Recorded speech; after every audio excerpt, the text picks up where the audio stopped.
차도와 차도의 구분이 없는 보차 혼영도로에서 발생한 교통사고로 인해서 하루 평균 2명이 목숨을 잃은 것으로 나타났습니다. 폭 9m 미만의 보차 혼영도로는 폭이 7m인 왕복 2차로보다 다소 넓다는 것이 그 특징인데요. 이 중앙선만 이슬은 보도가 따로 없기 때문에 보행자가 길 양가로 통행하는 도로입니다. 이 보차 혼영도로에서 사망한 시민 중에서 절반 이상이 보행 속도가 느리거나 또 대처 능력이 떨어지는 60세 이상의 고령자인 것으로 나타났습니다. 또 보차 혼영도로에서 흔히 볼 수 있는 불법 주정차 차량과 적재물도 사고의 피해를 키우는 원인이 되고 있는데요. 네덜란드와 독일 그리고 영국 등에서는 보행자의 안전 확보를 위해서 보차 혼영도로의 차량 속도를 시속 20km 미만으로 제한하고요. 또 보행자의 걷는 속도에 차량의 운행 속도를 맞추기도 합니다. 우리나라도 국제 기준에 맞춰서 사람 중심으로 도로 시설을 개선하고 보행자의 통행 우선권을 확보하는 등의 운영 지침을 마련한다면 하루 평균 2명의 목숨을 앗아간 보차 혼영도로에서의 교통사고 발생률을 줄일 수 있지 않을까 하는 생각이 듭니다. 이용화의 시시각각 시작하겠습니다.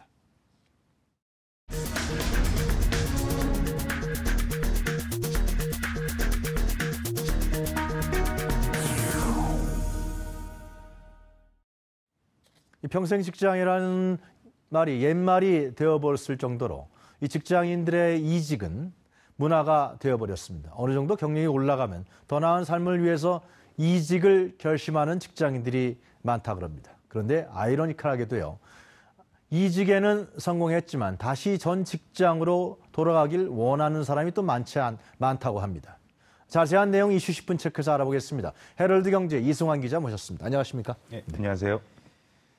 재입사, 이직을 했어요. 직장을 옮겼는데 다시 또 본래 직장으로 가려고 하는 사람들이 많아진다 그러대요. 예, 지난해 한 취업 포털 사이트에서 기업 760개사를 대상으로 재입사한 직원 여부를 조사한 결과에 따르면 69.7%가 있다라고 답했습니다. 기업 10곳 중에 7곳이 재입사한 직원을 데리고 있는 거로 볼 수 있겠는데요. 재입사한 직원의 직급을 따져보면 대리급이 가장 많았고요. 그 이어서 과장급, 사원급, 그다음에 부장급, 임원급 순으로 나타났습니다. 이들은 평균 1, 2년 주기 사이로 재입사한 것으로 나타났는데요. 재입사 경로는 사내 추천이나 회사의 러브콜을 받아서가 가장 많았고, 그다음에 본인 스스로 재입사를 신청한 결과도 좀 나왔습니다. 이렇게 직장인들이 이직 후 재입사를 원하는지도 좀 조사 결과가 나와 있는데요. 예, 이렇게 재입사 희망을 해본 적이 있는지 조사 결과를 보면은 직장인 10명 중 6명이 이직한 후에 재입사를 좀 고민을 해봤다, 이런 대답이 나왔을 정도입니다. 그래요? 예, 이 같은 응답의 성비를 보면은 여성보다 남성이 좀 더 많았고요. 나이대를 보면 40대 이상이 절반 이상을 차지함으로써 굉장히 좀 많은 수치를 나왔는데요. 해당 나이대 이렇게 40대 이상에서 좀 많이 나오는 걸로 보면은 그때 나이대 회사원분들이 기존에 있었던 지금 일과 어떤 가정을 같이 이렇게 꾸리고 있는 상황에서 새로운 환경에 적응하는데 스트레스를 좀 많이 받는 것 같고요. 그렇기 때문에 기존에 좀 익숙했던 근무 환경에서 좀 편안함을 좀 많이 느끼는 것으로 좀 볼 수 있겠습니다. 그렇잖아요. 근데 그 직장이 싫어서 나왔는데 다시 또 그 직장으로 돌아오고 싶단 말이죠. 그런 마음을 갖는 사람들이 많아진다. 그 이유를 좀 구체적으로 열거하면 어떤 게 있겠습니까? 예, 그 이유 역시 좀 설문조사가 나와 있는데요. 아, 그래요? 그 이유는 업무가 더 잘 맞았던 것 같다. 전 직장이 더 맞았던 것 같다는 응답이 절반 이상을 차지했고요. 이렇게 그다음에 이어서 전 직장 동료와 좀 더 잘 맞아서, 그리고 전 직장에서 자기가 좀 더 인정을 많이 받았다. 이렇게 생각하는 경우가 이렇게 좀 순서대로 나왔습니다. 아, 그래요? 그러면 다시 또 돌아간다는 게 그건 쉽지 않을 것 같은데, 물론 비즈니스 사회입니다만은. 이 재입사를 선택하는 경우가 잦습니까? 어떻습니까? 재입사 이렇게 하고 싶다는 사람들이 아까 말씀했듯이 10명 중 6명 정도가 되지만 실제 실천으로 옮기는 사람은 그렇게 많지 않았습니다. 역시 설문조사 결과를 보면요. 재입사를 희망한 직장인 10명 중 2명만이 재입사를 했던 것으로 나왔고요. 실제로 재입사를 위해 지원을 해봤다고 답한 직장은 아까 10명 중 2명처럼 28.4%에 불과했습니다. 옮기고는 쉽지만 또 그 실행에 옮기기가 간단치 않다. 이 재입사 지원을 하지 않겠다는 응답이 그러니까 하겠다는 응답도 한 2.5배 정도 많았던 것으로 보입니다. 네. 예, 이처럼 뭐 이처럼 많은 이직자가 이전 직장으로 뭐 돌아가고 싶다고 느끼면서도 막상 이렇게 실천에 옮기지 않는 이유 역시 좀 설문조사로 나와 있는데요. 그 설문조사에 따르면 이직을 결정하게 만들었던 결정적인 이유나 중요한 그 문제가 그대로일 거라는 생각이 굉장히 많은 그 응답으로 돌아왔습니다. 그렇죠. 직장 상사도 아직 있고. 예, 전 직장에 뭐 자기가 좀 불만이나 불평이 있었는데 그게 바뀌지 않았을 거다 이렇게 생각하는 경우가 많았고요. 네. 그 이후에는 이제 뭐 자기가 지원을 해도 막상 회사에서 뽑아줄까 이런 걱정도 있었고 지금 당장 이런 재입사가 고민이 좀 충동적인 고민은 아닐까 이런 고민도 응답에 좀 나왔습니다. 그런데 그 해당 기업에서 바라보는 입장이 더 중요하지 않겠습니까? 재입사는 예, 오케이를 그렇습니다. 해야 되는데. 예, 부메랑 직원이라고 하는데요. 부메랑 직원이라고 예, 부메랑 직원이라고 하는데 네. 이 인사 담당자들의 경우 이 설문조사를 보면 이 부메랑 직원에 대해서 대체로 근데 긍정적으로 좀 평가를 하고 있습니다. 예. 그럼 왜 그럽니까? 예, 그 이유가 좀 이제 뭐 보통 한 긍정적으로 생각하는 이유가 한 절반 이상을 차지하는데요. 예, 인사 담당자들은 그 부메랑 직원에 대해서 긍정적으로 생각하는 이유가 이제 절반 정도가 이제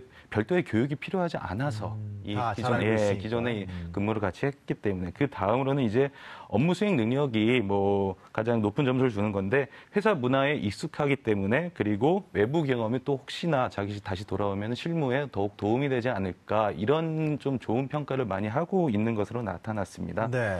하지만 반면에 이제 한 30% 정도가 그 부메랑 직원에 대해서 좀 부정적인 견해를 갖고 있기는 한데요. 네. 그 이후로는 이제 뭐 자기네 회사가 뭐 나갔다가 다시 들어오는 거냐 이런 선례를 남길 수 있다는 그 대답이 좀 절반 이상을 차지했습니다. 그리고 이제 다시 나갔다가 다시 돌아왔기 때문에 또 한 번 또 나갈 수 있다 이런 불신도 많은 좀 부정적인 영향에 응답에 좀 많은 영향을 미쳤던 것으로 보입니다. 그래도 회사의 어떤 그 나갔다가 다시 돌아왔다는 것은 기존에 있던 회사가 더 좋은 거 아니냐 이런 인식도 내부 조직원들에게 좀 줄 수도 있는 거 아닌가요 혹시?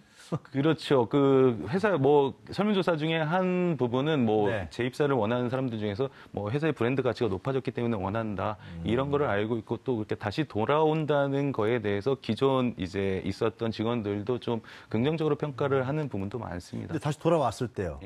잘 적응을 하겠죠? 자기가 다니는 회사니까.